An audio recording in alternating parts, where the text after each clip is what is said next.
Buddhists believe that the Dalai Lama is an incarnation of Avalokiteshvara. And Avalokiteshvara is like Garbhodakshai Vishnu. He's a super soul. So, you know, of course, Dalai Lama knows the score, you know. But he's teaching these people who are very atheistic, very materialistic. So like Shankara, he has to make some adjustment or some covered teaching that has an esoteric aspect which is not revealed even to most of the initiates. Well, we're also esoteric, but we're not that esoteric. We talk pretty plainly, pretty directly about Krishna's teaching.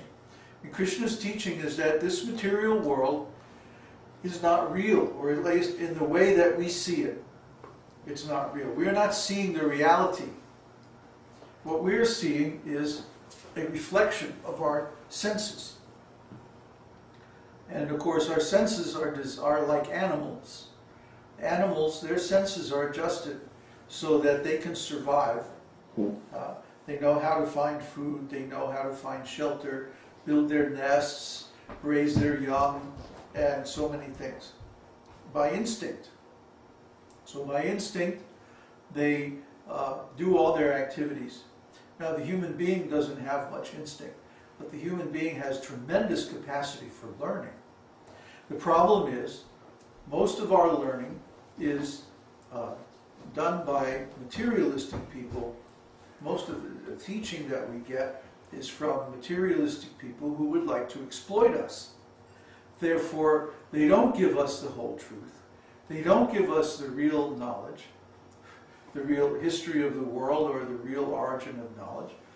For example, this business about the dictionary. They don't train children to read by looking up words in the dictionary. They teach the children to read simply by sounding out the words and guessing the meaning. Because if you don't have a dictionary, that's what you have to do. You have to guess the meaning from the context. Well, sometimes you're going to guess right, and sometimes you're going to guess wrong. And the times when you guess wrong, well, guess what's going to happen? If you act on that information, you're going to make a mistake. And this is very painful. Why should we have to learn by making mistakes? Why can't we learn simply by hearing or simply by reading? See, this was the Vedic system. First-class intelligence means you learn by hearing. Second-class intelligence means you learn by seeing. Oh, he did that and it was a big disaster, so I'm not going to do that. Third class is you do it and you make the mistake yourself. This is the hard way, learning the hard way. The easy way is just by hearing. If we could hear from Srila Prabhupada and simply understand what Prabhupada is saying perfectly without any mistake, then we would immediately become self-realized. But because we have some wrong understanding of the meaning of the words, therefore we take the meaning in the wrong way and we become confused. And then we blame the teacher. Now there are many ISKCON devotees who are saying we have to change Srila Prabhupada's books because the things he wrote in there were not correct. And the proof is that it's not working.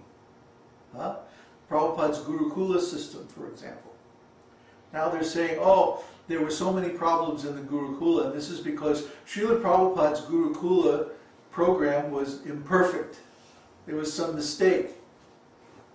These rascals are saying this nonsense. Well, was there ever a time when they actually implemented Srila Prabhupada's Gurukula program, or did they actually implement some other program that was of their own design? See? When we look at the history, when we look at what actually happened, we see that they never ever did implement Prabhupada's program. They never took Prabhupada's advice. They did things their own way. And their own understanding was very, very flawed. For example, they tried from the very beginning, 5 years old, to make the kids follow the whole morning program, sadhana. Get up at 4 o'clock, cold shower, temple room at 4:30, Mangal Arti, 16 rounds japa, Śrīmad-Bhāgavatam class, and then breakfast. Now, anybody who has a small child knows that they are not capable of doing this. Let's get real, people, right? And then if the kids had trouble doing this, they would beat them or do other very degrading punishments. And this is nonsense. And Prabhupada specifically forbade this in several letters written to the principals of the Gurukulas, and they never followed Prabhupada's advice. So, which Gurukula program were they doing exactly? Not Srila Prabhupada's. It seems like they had set the thing up deliberately to discourage these kids from becoming devotees.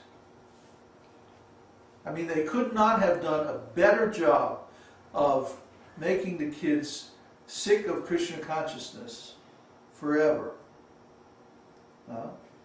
Because you just cannot take a 5 or 6 year old child and expect them to go through 4 hours or 5 hours of intense activity without eating. They can't do it.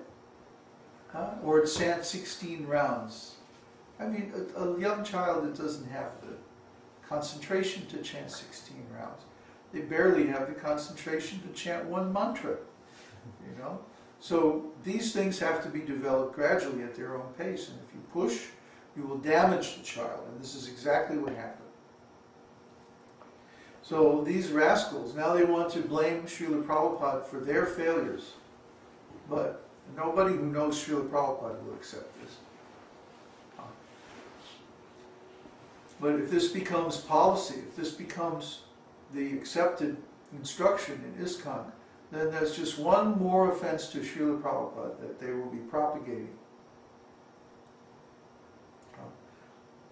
So, when we read Srila Prabhupada's books, we should know that they are the reality. They are the reality. Anything that disagrees with them is nonsense. It's illusion.